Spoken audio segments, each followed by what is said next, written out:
But I think something which would greatly improve upon the people-to-people exchanges, it's of course visa-free status between.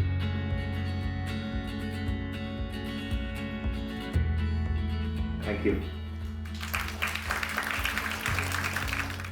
My name is O Isan. I am Malaysian of Chinese descent, so-called third generation Chinese who was born and raised in Malaysia. I first came to China, I think, in the year 2000. I think a lot of people still depend on the traditional train, the large buses and so on for transportation.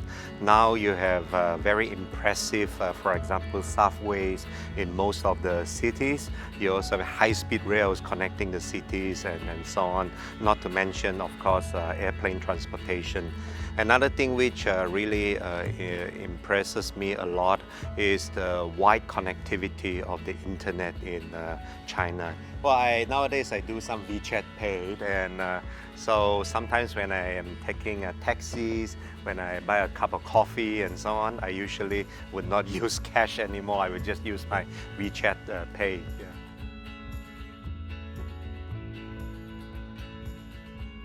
I have worked very closely with Kenjin because I became an observer to the annual meeting of the Chinese People's Political Consultative Conference session in Beijing. I think for at least 3 years, and I've seen some of these suggestions being adopted.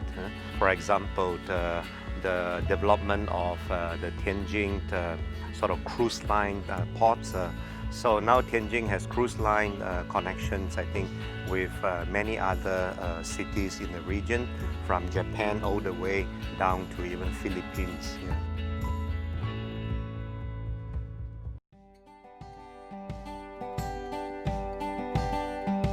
I think the Belt and Road Initiative as proposed by China, there are about 5 main themes. And among these 5 main themes, I think countries like Malaysia, which are traditionally very business-oriented, I think for us the most important thing is trade facilitation.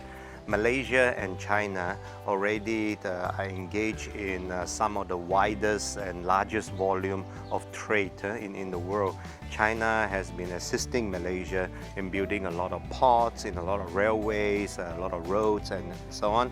And we hope this trend would continue because we firmly believe with these connectivities, again, trade can be enhanced and also the movement of people can be enhanced. But I think the main reason that the Belt and Road Initiative is viewed quite positively by many countries, it's mainly because number one, it's very much pragmatic.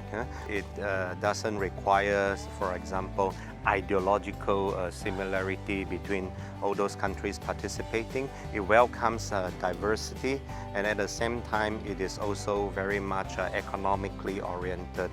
We talk about economic cooperation, we talk about people visiting each other's countries more and thereby exchange their cultural values even more. I think President Xi also mentioned this notion of a world of common destiny, right? I think that's what a lot of countries are also striving together towards. Yeah.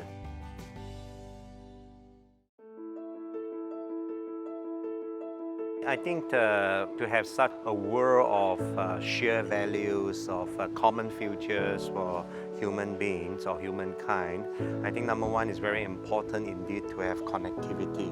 That's why all this connection by ports, by air, by railroads and by roads and so on, these are very important to lay the groundwork for this sort of destiny, this sort of common destiny.